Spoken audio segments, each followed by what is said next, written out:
If you enjoy emotional stories filled with shocking twists, family secrets, and unforgettable endings, don't forget to like this video and subscribe to the channel. Your support helps us bring you more incredible stories every week. I always believed I was one of the lucky ones.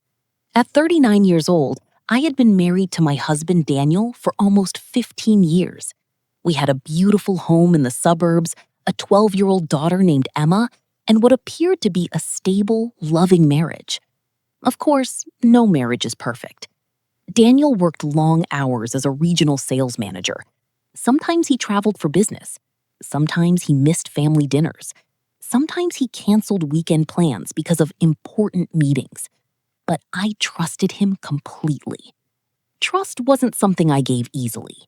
When I met Daniel, I had just come out of a terrible relationship. My previous boyfriend had cheated on me repeatedly, leaving me with scars that took years to heal. Daniel was different. He was kind, reliable, patient, the kind of man who remembered birthdays, opened doors, and brought flowers home for no reason. For years, I told everyone how lucky I was. My friends envied our marriage. My parents adored him. Even Emma considered him the best father in the world. If someone had told me back then that my husband was living a double life, I would have laughed in their face. But sometimes, the biggest lies are hidden behind the warmest smiles. It started on an ordinary Tuesday afternoon. I had left work early because of a migraine. The house was quiet. Emma was still at school. Daniel was supposedly 3 states away, attending a business conference. I made myself tea and lay down on the couch. That's when my phone rang. The number was unfamiliar. Normally, I wouldn't answer. Something made me pick up. Hello? There was silence for a moment. Then, a young female voice spoke. Is this Sarah Thompson? Yes. The girl sounded nervous. I'm sorry to bother you. I think we need to talk. My stomach tightened. Who is this? My name is Olivia. The name meant nothing to me. I don't think we know each other. Another pause. Then she said words that instantly changed my life. I think your husband is my father. For a second, I couldn't breathe. My brain simply refused to process what I'd heard. What? The girl inhaled shakily. My mother passed away last month. I sat upright. Olivia, I think you've made a mistake. I wish I had. My hands began to tremble. She continued. Before she died, my mom gave me a box of documents and letters. She told me that if anything happened to her, I should find Daniel Thompson. The room suddenly felt smaller, much smaller. How old are you? I whispered. 19. 19. 19 years old? Older than my marriage. Older than my daughter. I felt cold. Ice cold. No, I said. No, that's impossible. She sounded like she had been crying. My mother told me he visited us every month. My heart pounded. He paid our rent. No.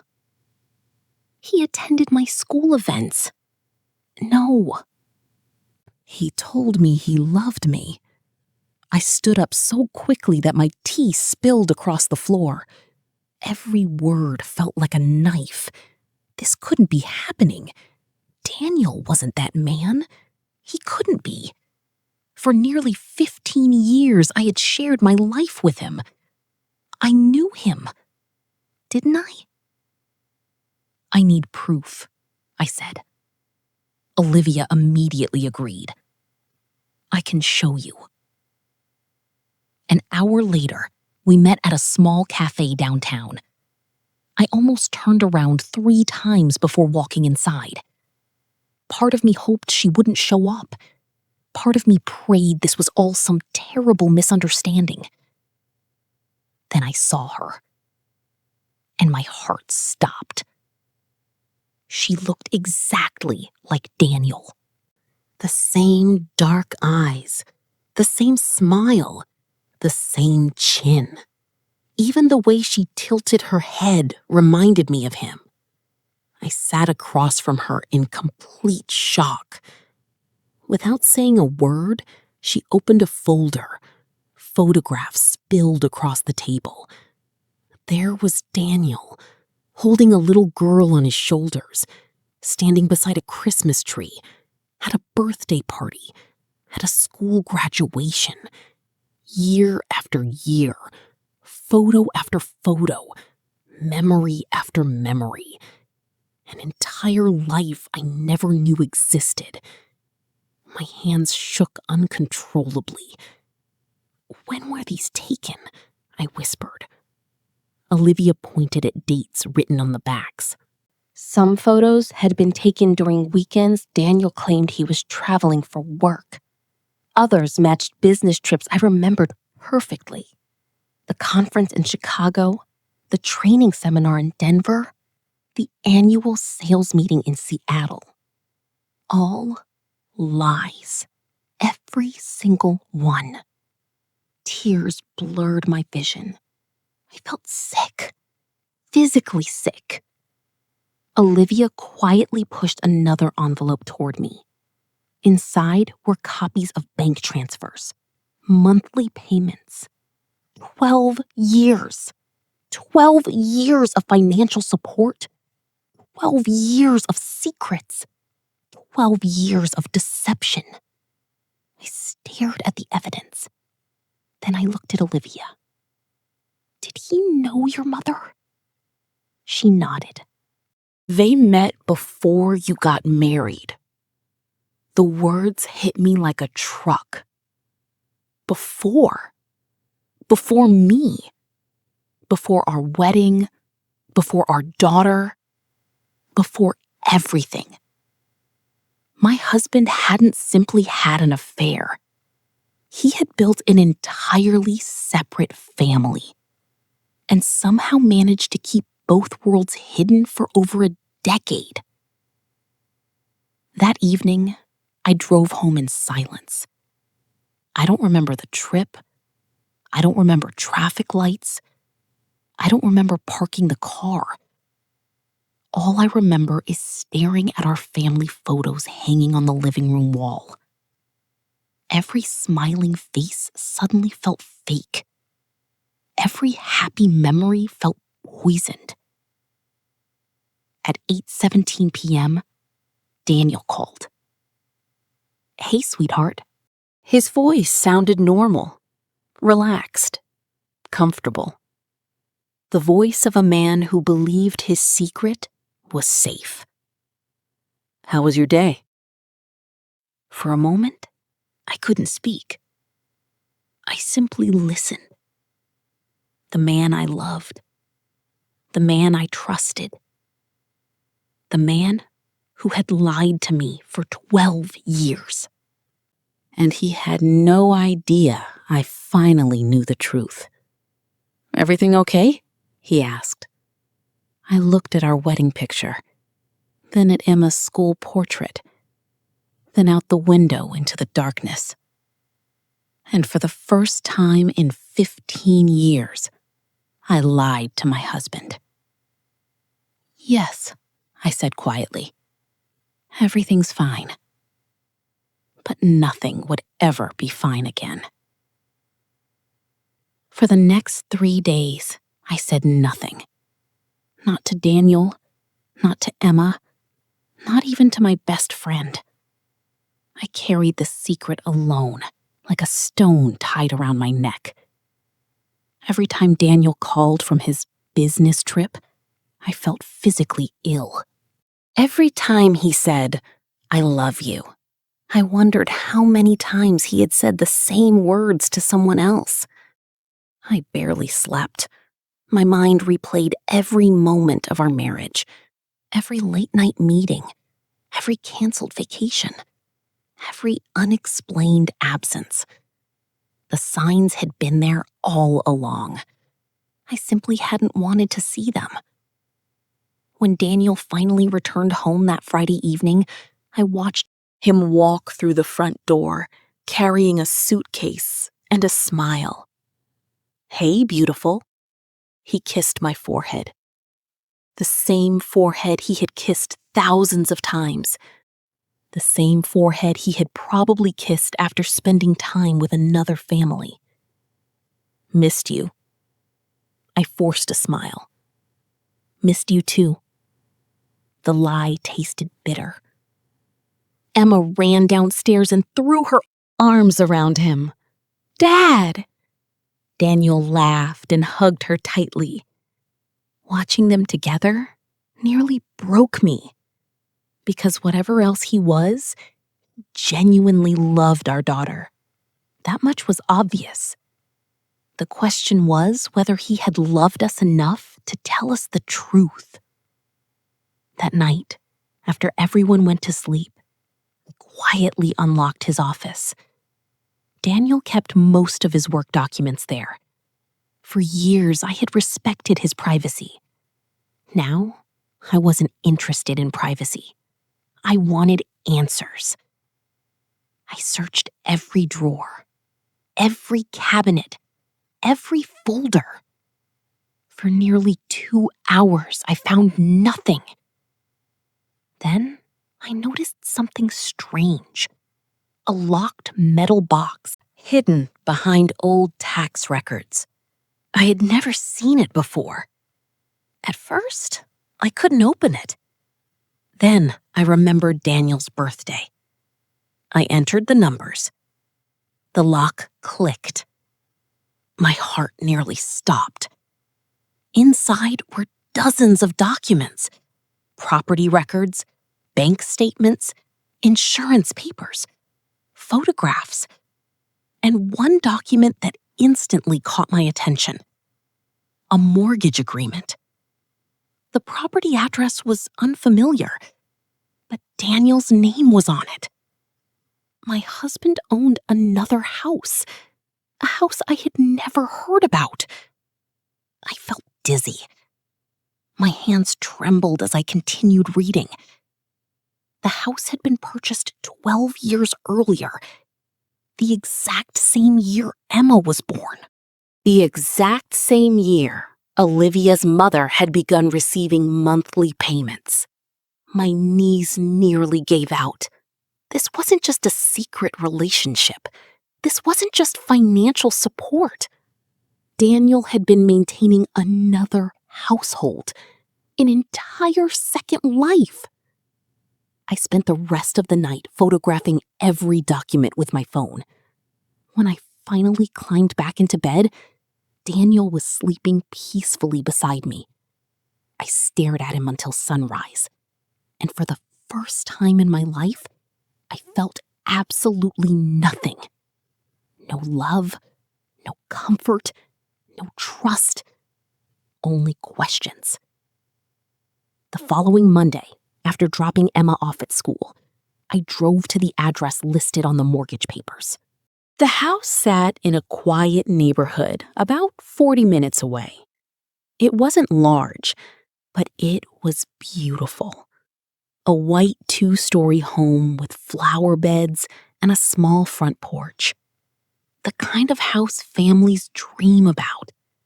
The kind of house Daniel and I had once hoped to buy. I parked across the street. My pulse raced. 1,000 scenarios ran through my mind. Then, the front door opened. A teenage boy stepped outside. Maybe 16 years old. Dark hair, dark eyes. Daniel's eyes. I felt all the air leave my lungs. The resemblance was undeniable. A few minutes later, another child appeared. A little girl, perhaps 10 years old. Again, the same eyes, the same smile, the same facial expressions. My husband's face stared back at me from children I had never met, children who should not have existed. Tears filled my eyes. I sat frozen behind the steering wheel. Then, the boy looked directly at my car. For a second, I thought he recognized me. Instead, he waved. A polite wave. The wave of an innocent child. A child who had no idea his entire existence was built on lies. I drove away before he could see me crying. That afternoon, I met Olivia again. This time, she looked nervous, as if she had something important to tell me. "There's more," she said quietly. My stomach tightened. "What do you mean?" She looked down at her coffee. "My mother wasn't the only woman." I stared at her. "What?" Olivia swallowed hard. "My mother knew about another family." The room seemed to spin. Another family? How many lives had this man been living? "Mom found out years ago," Olivia continued. "She confronted him." "What happened?" "He promised he would leave you." The words hit me like a slap. "He said he couldn't because of Emma." I looked away. My vision blurred. Olivia's voice shook. "My mother believed him." I laughed bitterly. The sound didn't even feel human. "So he lied to all of us." She nodded. For several moments, neither of us spoke. Finally, she whispered something that changed everything. "My mother wasn't angry at you." I looked up. "She wasn't?" Olivia shook her head. "No. She always said you were a victim too." The tears I'd been holding back finally escaped. Because for the first time since learning the truth, someone understood. I wasn't the other woman. I wasn't a rival. I was another casualty. Another person Daniel had deceived. Another life damaged by his selfishness. When I returned home that evening, I found Daniel grilling burgers in the backyard. Emma was laughing. Music played softly from a speaker. It looked like the perfect family scene. The kind people post on social media. The kind everyone envies. Daniel smiled when he saw me. "You're home." I stared at him. At the man who had spent years carefully constructing a fantasy. A fantasy built on lies. A fantasy financed by deception. A fantasy that was finally collapsing. That night, after Emma went to bed, Daniel sat beside me on the couch. "You've seemed distant lately." I remained silent. He frowned. "Is something wrong?" For a moment, I considered confronting him immediately, throwing every photograph onto the table, demanding answers, demanding explanations. But something stopped me. I needed the full truth. Not half the truth. Not whatever version he wanted me to hear.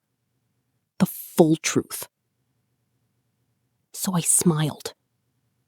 A small smile. The same smile he had trusted for years. "No," I said softly. "I'm just tired." He relaxed instantly. And in that moment, I realized something terrifying. Daniel wasn't worried because he felt guilty. He was worried because he thought he might get caught. There was a difference, a huge difference. One came from remorse. The other came from fear. And deep down, I already knew which one described my husband. The next morning, while Daniel showered upstairs, his phone buzzed on the kitchen counter. Normally, I would never look. This time, I picked it up. One message, one name, one sentence. And my entire world shattered all over again. The contact name read, Michael. The message said, "Can't wait to see you tonight. The kids miss their dad." My hands froze. Dad. Not uncle. Not friend. Dad. I stared at the screen in disbelief. Then, another message appeared. "We'll have dinner ready when you get here." Dinner. Tonight. Which meant Daniel wasn't planning to work late. He was planning to go home. Just not to our home. To theirs. And for the first time, I knew exactly where he would be. That evening, I became someone I never thought I could be. A spy. A liar. A woman following her own husband through the darkness. At 6:15 p.m., Daniel kissed Emma goodbye. "I may be home late tonight," he said. "Big client meeting." Emma rolled her eyes. "You always have meetings." Daniel laughed. "That's how I pay for all your shoes." She grinned. I forced myself to smile. Then I watched him leave. 10 minutes later, I grabbed my keys. My heart pounded so hard I could barely breathe. I followed his car from a distance. Every turn felt surreal. Every red light felt endless. After 40 minutes, Daniel pulled into the driveway of the White House. The same house I had visited days earlier. The same house listed on the mortgage papers. The house where the children lived. I parked down the street. My hands shook uncontrollably. The front door opened before Daniel even reached it. A little girl ran outside. "Daddy!" Daddy. The word cut through me like a blade. Daniel lifted her into his arms and spun her around. The child laughed. Then the teenage boy appeared. And finally, a man. A tall man with dark blonde hair. Michael. The name from the text message. The two men hugged. Not like coworkers. Not like friends. Something deeper.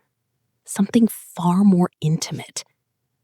I sat frozen behind the wheel. Unable to move. Unable to think. Unable to understand what I was seeing. Daniel walked into the house carrying a grocery bag. As if he belonged there. As if that was his real home. The lights glowed warmly through the windows. The family gathered around the dining table.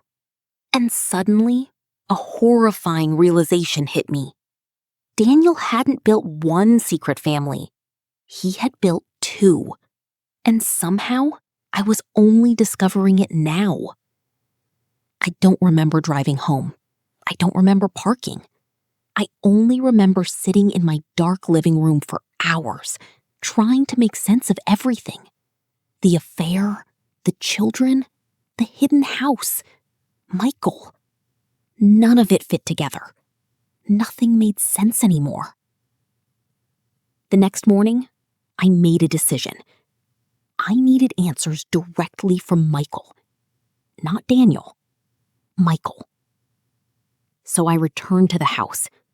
This time, during the day. My legs felt weak as I approached the front door. I almost turned around. Then, I knocked. A few seconds later, Michael opened the door. The moment he saw me, his face went pale. He knew exactly who I was. That terrified me. "Sarah," he whispered. My heart stopped. "You know my name?" Michael closed his eyes.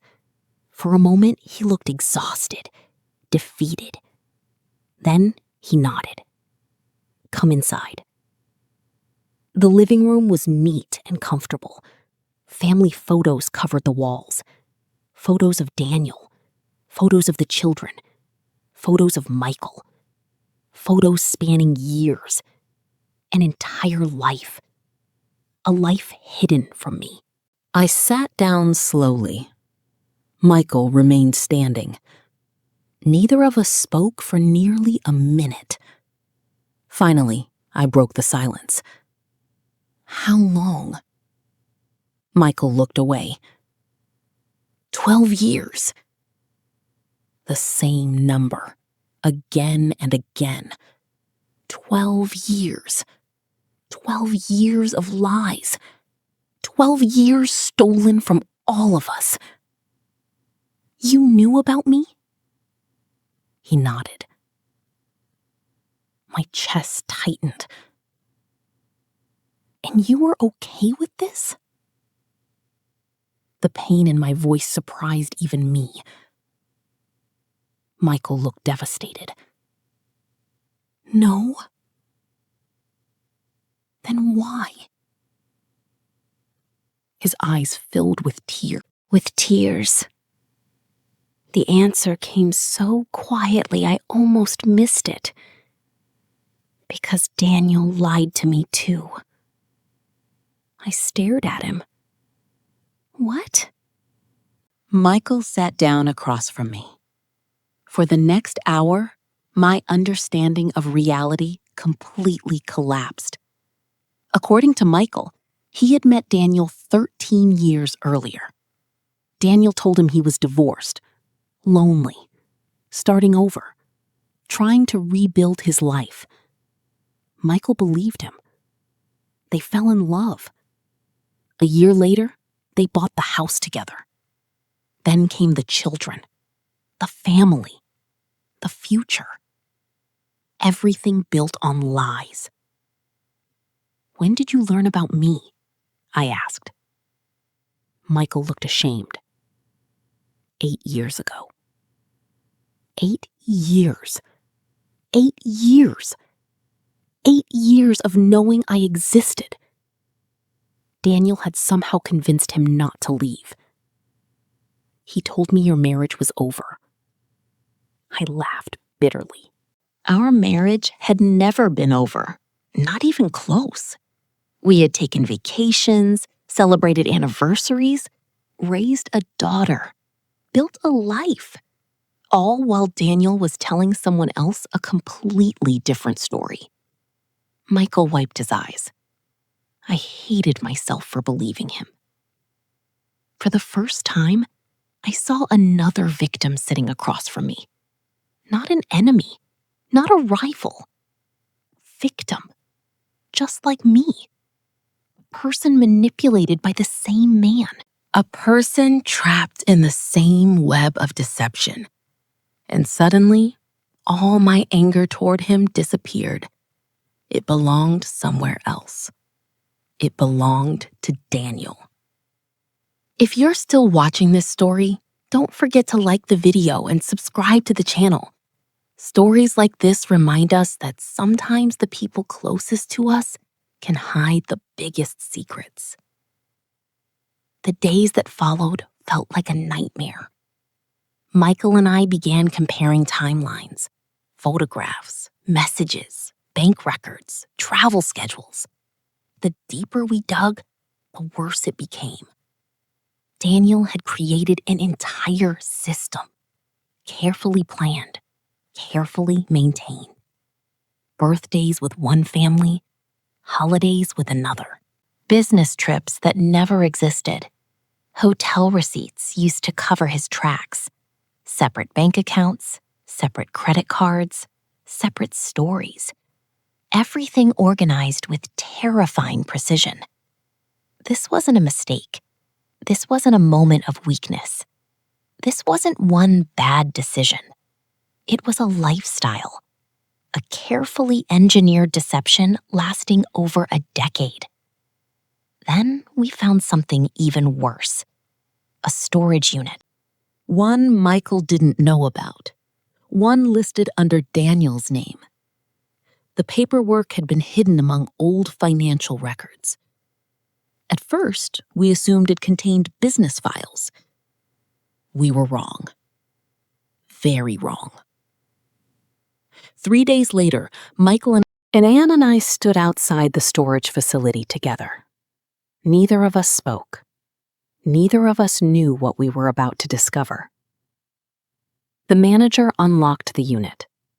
The metal door rolled upward. And both of us froze. Boxes.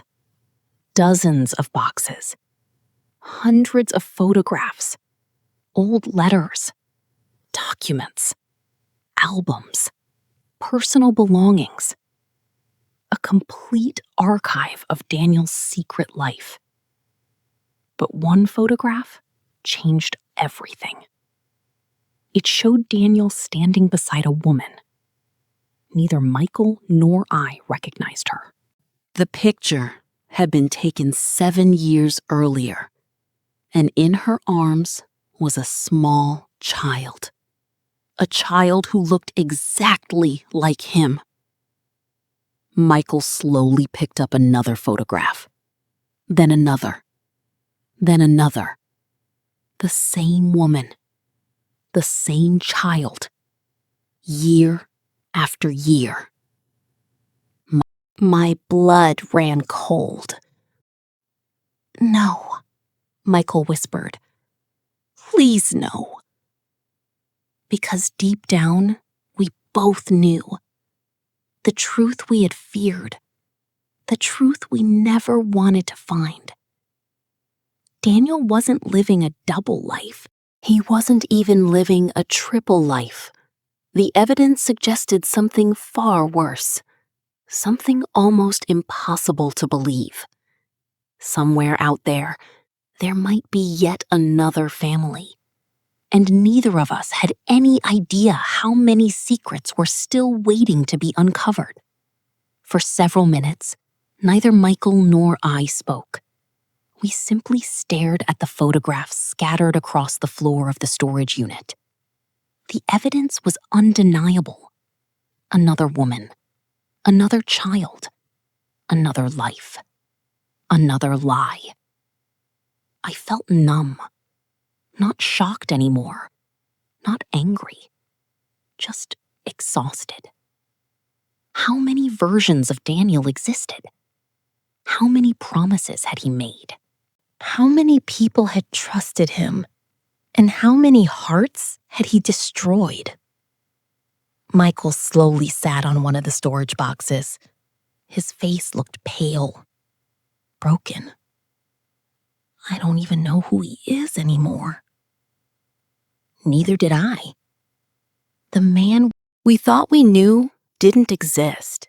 He never had. Everything we believed was built on carefully constructed lies. For the next several hours, we sorted through the contents of the storage unit. Every box revealed something new. Travel records, photographs, cards, receipts, and eventually, an address. The woman's address. Neither of us wanted to go, but neither of us could ignore it. 2 days later, we stood outside a small house, nearly 200 miles away. It looked ordinary. A quiet neighborhood, children riding bicycles, neighbors watering flowers. The kind of place where nothing dramatic ever seemed to happen. Yet we both knew a bomb was about to explode. Michael knocked. A woman opened the door. She looked to be in her early 40s, tired eyes, kind face. The moment she saw us, confusion appeared across her expression. "Can I help you?" Michael looked at me. I looked at him. Then I spoke. "Do you know Daniel Thompson?" The color immediately drained from her face. For several seconds, nobody moved. Nobody breathed. Nobody spoke. Then, tears appeared in her eyes, and she whispered the words neither of us expected. "Oh, God." Not surprise. Recognition. She knew. She already knew. The woman invited us inside. Her name was Rebecca. And over the next hour, the final pieces of Daniel's secret life fell into place. 7 years earlier, Daniel had met her through work. He told her he was separated, living alone, focused on rebuilding his future. The same story, the same lies, the same manipulation. Rebecca eventually discovered inconsistencies. She confronted him, and unlike the rest of us, she ended the relationship immediately. But by then, she was already pregnant. Daniel continued providing financial support, visiting occasionally, making promises, breaking them, over and over again. Rebecca looked at us sadly. I thought I was the only one. I almost laughed, not because it was funny, because it was tragic. All of us had believed we were unique, special, important. Meanwhile, Daniel had been repeating the same script for years. Different faces, different homes, same lies, same betrayal. As we compared timelines, the full picture finally emerged. For 12 years, Daniel had maintained relationships with multiple households. He had fathered children, purchased property, opened secret accounts, created entire alternate lives, and somehow managed to keep everyone separated. Until now. Until everything began falling apart. A week later, Michael called me. "I think it's time." I knew exactly what he meant. The confrontation. The truth. No more secrets. No more hiding. No more lies. Everyone deserved answers, especially the children. 3 days later, we gathered in a rented conference room. It felt strange, almost surreal. There was me, Emma, Michael, Olivia, Rebecca, the children, and finally, Daniel. When he walked into the room, he immediately sensed something was wrong. His eyes moved from face to face. Confusion quickly became fear, then panic, real panic. For the first time since I had known him, Daniel looked completely powerless. "What's going on?" Nobody answered. He looked at Olivia, then Michael, then Rebecca. His face turned white. He understood. He knew. The secret was over. Slowly, I stood. "You can stop lying now." The room remained silent. Daniel swallowed hard. "Sarah." "No." My voice shook, but I continued. "No more excuses. No more stories. No more pretending." For the next hour, every secret was placed on the table. Photographs, Documents, financial records, messages, timelines. There was nowhere left to hide.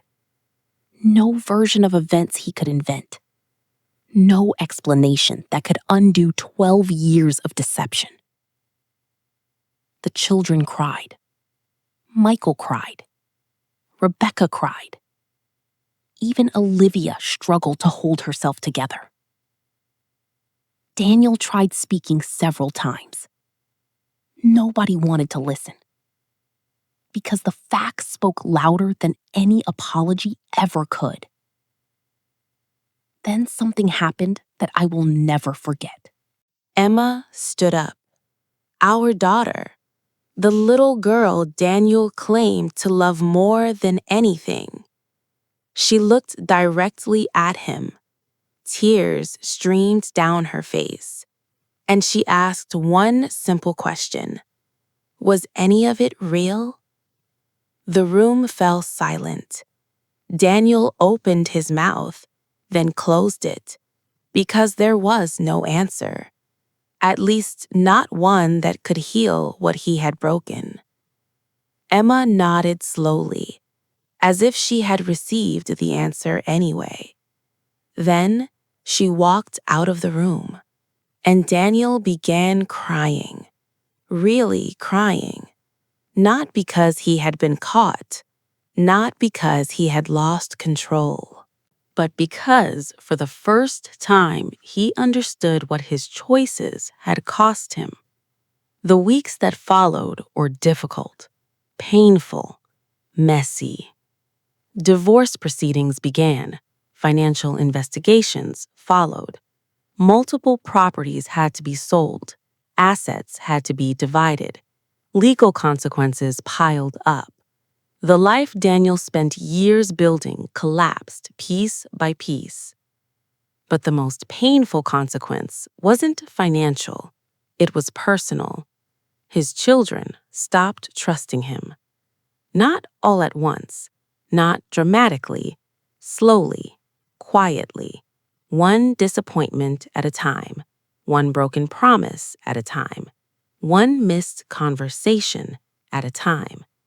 The thing he had spent years trying to protect, his image as a father, was the very thing he ultimately destroyed. A year later, my life looked completely different. I moved into a smaller home. Emma and I started over. Therapy helped. Time helped. Healing came slowly, but it came. Michael remained a friend. So did Olivia.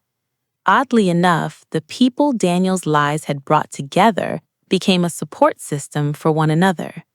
Something good emerged from something terrible, and that taught me an important lesson. Sometimes the people who break your heart unintentionally introduce you to the people who help heal it. 2 years after everything happened, I received a message from Daniel. The first message in months. It contained only one sentence. I wish I had told the truth. I stared at the screen for a long time. Then, I deleted it. Not because I hated him, not because I wanted revenge, but because I finally understood something. The truth doesn't become valuable after you're caught. The truth is valuable when it costs you something to tell it. And Daniel waited until he had already lost everything. By then, it was too late. If this story touched you, don't forget to like this video and subscribe to the channel. Share your thoughts in the comments. What would you have done if you discovered your spouse had been living a secret life for years? Sometimes the most shocking betrayals come from the people we trust the most. And sometimes surviving betrayal isn't about getting revenge. It's about finding the strength to build a better life after the truth finally comes out.